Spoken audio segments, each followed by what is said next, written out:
Ons hoor, ons leef in die laaste dae en die einde is hier. Ek onthou my dierbare oupa het altyd gesê, my kind, die einde is naby. Dan sit ons daar in Heidelberg op die stoep en dan sê my oupa, Sodom en Gomorra is op ons. Ek het eendag gevra, waar is Sodom en Gomorra, oupa? Toe sê, dis Johannesburg en Pretoria, my kind. Die einde is naby.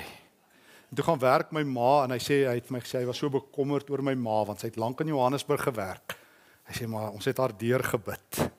So my ma deur Sodom gegaan, of dalk was dit Gomorra, een van die twee. Maar, en baie ouens sê, ons is nou in die einde, in die laaste dae en so aan. Goeie vraag, dink ek, wat sê die Nuwe Testament daaroor? Maklike antwoord, so helder soos daglig. Die Nuwe Testament definieer 100% duidelik, wat is die eindtyd? Hebreërs 1 vers 1. In die ou dae het God op baie maniere gepraat deur die profete, en in hierdie laaste dae, die tegniese term vir die eindtyd, in hierdie laaste dae het hy met ons gepraat deur die Seun. Hebreërs 1 vers 1 tot 3 definieer die eindtyd. Eindtyd begin as God met ons begin praat deur Jesus. Daar is ons eerste groot teks. Tweede teks, Handelinge 2. Heilige Gees word uitgestort op Pinksterdag. Petrus begin preek. Watter teks neem hy as sy preekteks? Joël 2. Hy sê, mense, julle moet nie dink hierdie ouens is dronk nie, van wyn nie. Dit is maar nog 9 uur in die oggend. Wat hier gebeur is wat die profeet Joël gesê het. In die laaste dae, in die eindtyd, sê God, sal ek my gees uitgiet op alle vlees. Alle mense, bedoelende alle gelowiges. En die mense sal profeteer, die jonges, en die ou mense sal drome droom en gesigte sien en so voort. So die eindtyd word ook verbind met die Heilige Gees. Johannes, in 1 Johannes 2, derde interessante verwysing na die eindtyd. Johannes sê in 1 Johannes 2, my geliefde kinders, julle het gehoor, daar kom 'n anti-kris, en ek sê vir julle, daar is reeds baie anti-kriste. Dis nie net die laaste tyd nie, dit is die laaste, hoe sê Johannes, dis die laaste uur. Dis die laaste uur. So, die bewys dat die einde hier is nie in die eerste plek slegte goeder, soos die meeste ouens sê nie, soos die meeste eindtydboeke sê nie, wat nou die eindtydkalenders het en jy lees al die slegte dinge in die wêreld en dis die einde nie. Die eerste bewys vir die eindtyd is Jesus. Né?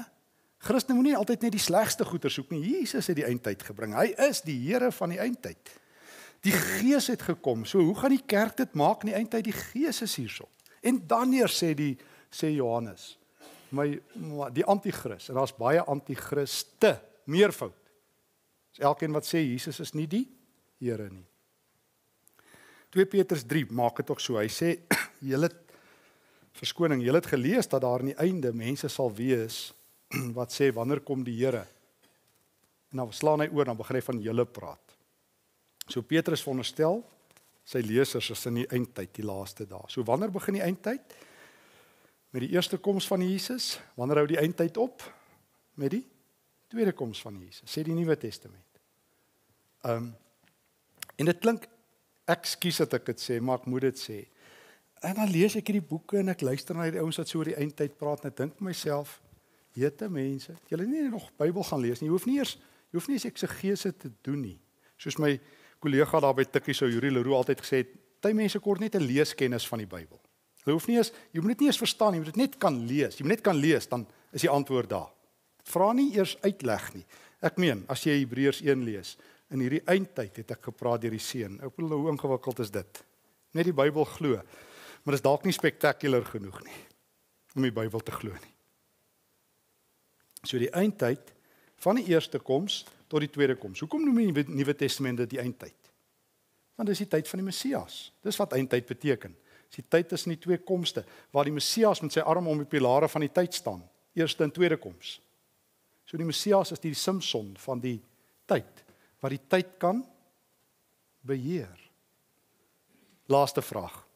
Kan hierdie pilare skuif? Kan hierdie pilare skuif? Toe ons oor 2 Petrus gepraat het, ek het altyd so 'n idee in my kop gehad. En ek gaan net daarmee begin. Gaan ons in die volgende gesprek verder. Ek het altyd in my kop gehad, ergens was daar so groot kalender in die hemel, met datums tot in die, waar ons nie kan kalenders hou nie. En met respek het ek gedink, God het so gesit, En toe het God so gemaak en hy het so gedruk. X marks the spot. Nou sit ons almal in wag, maar nou moet die tyd maar net so loop lineêr. So moet die tyd maar gaan tot dit nou daai kolletjie bereik. Ek weet nie, so dink ek maar het ons gedink oor die wederkoms. En toe kom ek agter maar Jesus het eintlik sy arms om die tyd. Hy is so Samson, en wat kan hy met die tyd doen? Hy kan dit nader trek of hy kan dit verder stoot. En toe gaan hoe weet ek dit? Want die Nuwe Testament leer dit vir my. Weer 'n keer, is nie baie ingewikkeld nie, jy moet net lees. Byvoorbeeld, kom ons begin by 'n eenvoudige voorbeeld. Wat is die standaard gebed in die Ons Vader? Laat u koninkryk kom. Wat vra ek vir die Here? Koninkryk, God se koninkryk kom. Wat bedoel ek? Here, bring u wêreld in ons wêreld en dis 'n gebed om die tyd korter te maak. Wat sê Jesus? Ek sal die tyd verkort. Lukas 18 vers 1 tot 7. Vertel hy 'n gelykenis wat sê God sal die tyd korter maak as hy uitverkorenes hom vra. Onthou hy vertel 'n storie. En omdat ons ek praat nou maar in die algemeen, maar ek dink altyd mense dink as jy stories vertel. Trouwens, ek is so opgelei. Ek onthou as 'n jong ouetjie het vir ons gesê jy moet net nooit stories van die kansel af vertel nie. Jy moet die heil, die waarheid objektief aankondig. Ek wil is verskriklik. Jesus net stories vertel. Ek wonder net hoe dit nou gewerk. Het die dominee iets gemis wat dit vir ons geleer het of die professor? Jesus sê hy vertel die grootste waarhede in 'n storie. Hy sê dan Lukas 18, onthou julle, ons lees eintlik by daai gelykenis verby want ons almal ken daai bekende Lukas 18 vers 7 verder, daai gelykenis van die tollenaar en die fariseer. Maar die een net voor hom, vers 1 tot 7 dink ek. Vertel hy van hierdie vroutjie wat eendag so by 'n regter kom en sê meneer regter, jy moet my help. En dan kyk hy so hy sê jy het nie geld nie, jy's te arm, gaan weg.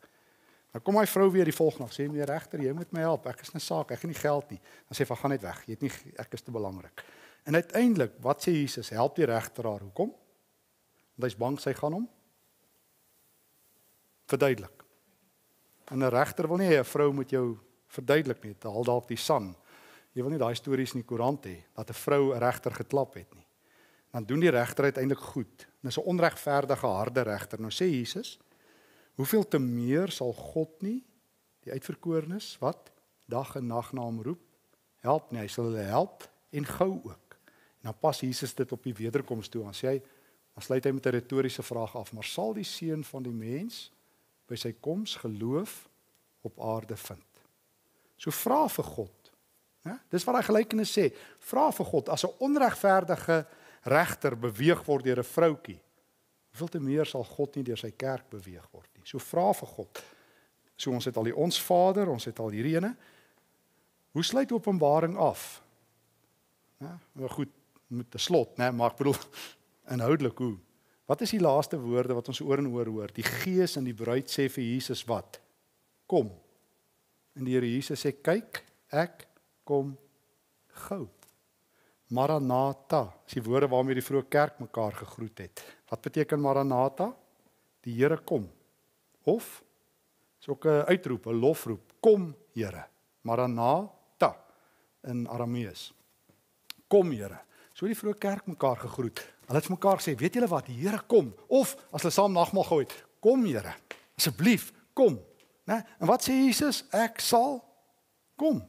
Jesus self vertel hy groot gelykenis tot so mislees. Ek kan aanhou en aanhou. Lukas 14, daar by die ete, daar op pad Jerusalem toe. Dan sê vrouens, hy vertel vir hulle, hy sê eendag was daar 'n ou wat 'n ete gehou het. Toe stuur hy sy slaaf en hulle nooi die ouens en toe sê die ouens nie hulle kom. Toe die slaaf nou weer gaan en sê die ete is gereed, toe sê die een, "O, tyd, ek het intussen 'n vrou getrou." Die ander ou sê nee, ek het 'n stuk grond gekoop. Die ander ou het 'n paar osse en hulle kom nie. Nou staan die feesmaal. Wat doen die eienaar van die feesmaal? Hy stop die fees. Hy sê wat? Ja, dis 'n wederkomsgelykenis. Hy stuur sy slawe waarna toe? Na die stad toe, gaan sê gaan nooi die mense wat nie genooi was nie. Nou kom hulle terug, hulle sê meneer, nou is daai saal vol. Nou kyk die eienaar, hy sê, daar's nog plek. Stop hy die fees weer 'n keer. Hy stuur hulle dan na die lanings en die paadjies toe. Wat vertel hierdie gelykenis vir jou?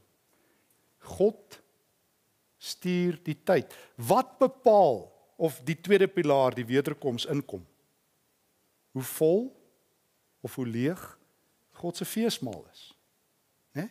Sê Jesus, Lukas 14, wat sal die tyd nader bring? Die kerk wat Jesus nooi. Wat sal die pilaar uitdruk? Die saal wat leeg is. En dan sluit ek af vanaand. Die groot teks. En toe ons 2 Petrus 3 gedoen het, en ek sal weer terugkom na hom toe, want dit is daai kompakte teks oor die wederkoms. 2 Petrus 3 vers 11 en 12, staan daar letterlik, julle wat die dag van die Here verhaas, vinniger laat aanbreek. Petrus werk met beide hierdie spanningsmomente. Hy sê, julle moenie dink, hy begin eers daar by vers 8 en hy sê, julle moenie dink dat God sy belofte vergeet het nie. Want vir 1000 jaar is soos 'n dag en 'n dag soos 1000 jaar. Maar God is lankmoedig met julle. Hy wil nie hê dat iemand verlore moet gaan nie. So aan die een kant stoot God die pilare uit, want hy het niemand gemaak vir die hel nie. So God is lankmoedig met julle. Maar aan die ander kant hoor ons julle wat die dag van die Here nader bring. So geliefdes, dis die Nuwe Testamentiese boodskap. Ons is op 'n hoogspanningsdraad. En daarom dink ek het Jesus gesê, die dag en die uur weet hy nie. Want die hemel, toe hy in die hemel kom, God bestuur dinamies die dag van die Here. Dat ongeloof druk die wederkoms verder en daarom sê Matteus 24 die evangelie moet aan al die nasies bekend gemaak word. Dan sal die einde kom. So die kerk het elke generasie 'n roeping om te sê in ons generasie sal die evangelie die hele wêreld bereik. Dis die kerk se roeping. Want die Here Jesus sê hy gaan nie kom voordat die fees nie gereed is nie. So, vat saam. Ons het vanaand begin deur vir mekaar te sê, eerstens, daar's 'n bietjie 'n Babelse verwarring oor die eindtyd. En nou kan daai roetes loop, ons hopelik so 'n bietjie 'n paar riglyne gekry deur vir mekaar te sê, ons sal moet vra hoe ons profesie verstaan, ons sal moet vra of ons die Bybel eksklusief vir onsself toeëien, ons sal moet vra of die Bybel vir elke geslag betekenis het, ons sal moet vra of die Bybel die hele tyd net geheime boodskappe het, en of die Bybel nie maar net bedoel is vir gewone mense om ook te verstaan nie, moet jy die hele tyd sekere kodebrekers sê om die codes te breek, en dit lyk nie so nie. Ons sal 'n bietjie volgende keer net dalk praat oor die simboliek van Openbaring wat wel kodes het, maar daai kodes was bekend en hy gee ook vir jou die leidrade die hele tyd in die teks en ons sal dit bietjie kyk in die toekoms as ons Openbaring lees, gee hy vir jou die leidrade hoe om die kodes te lees. Hy sê vir jou as jy 144,000 mense lees in hoofstuk 7, net daarna, maar hulle is ontelbaar baie. Hy sê dit. Of hy sê vir jou as jy sien Jesus het 7 horings en 7 oë, dan sê hy vir jou die 7 horings is die 7 geeste. Hy sê vir jou moet dit nie letterlik lees nie. Hy sê dit vir jou. Hy sê vir jou 144,000 is eintlik ontelbaar baie, maar hy gebruik 'n kode om bepaalde redes, né? En jy moet die kodes ken. Vir dieselfde rede dat 'n rugbyspan het kodes as hulle 'n bal in die lyn staan en gooi, né? Die Blou Bulle het in die verlede ook 'n kode gehad. En dan ken die ouens die kode. Almal in die span ken die kode. Die ander span het nie 'n klou nie, nou werk hulle uit. Ek wonder wat beteken daai kode. Maar almal wat in die span is, ken die kode. Nie waar nie? Ons moet net die kodes leer ken van Openbaring en van Daniël en van Sagaria en van Matteus 24 en van 2 Tessalonisense 2.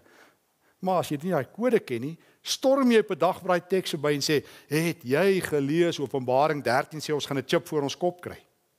En wanneer kry ons daai chip? Maar daar staan in Openbaring 7 en in Openbaring 14 gelowiges skry ook 'n chip en niemand is daaroor opgewonde nie. Verstaan? Want jy lees nie al daai tekste reg dalk nie. Goed. Vriende, kom ons sluit af met gebed. Vader in die hemel, Here Jesus, dankie dat U weer kom. Here Jesus, ons wil saam met die kerk van alle eeue sê, kom gou, Here. Moenie huiwer nie. Ons nooi U. Ons is gereed vir die fees. Ons wil saam met U in ewigheid fees vier. Kom, Here Jesus. Ja, kom gou. Maar Here, as U talm om redes wat ons nie hoef te weet nie, gee dat ons olie in ons lampe sal hê. Dat ons getrou op ons pos sal wees. Dat ons elke dag goed sal doen aan ander mense soos U van ons verwag. En Here, as ons vanaand moet gaan slaap, beskerm ons en bewaar ons ook op die pad in Jesus se naam. Amen.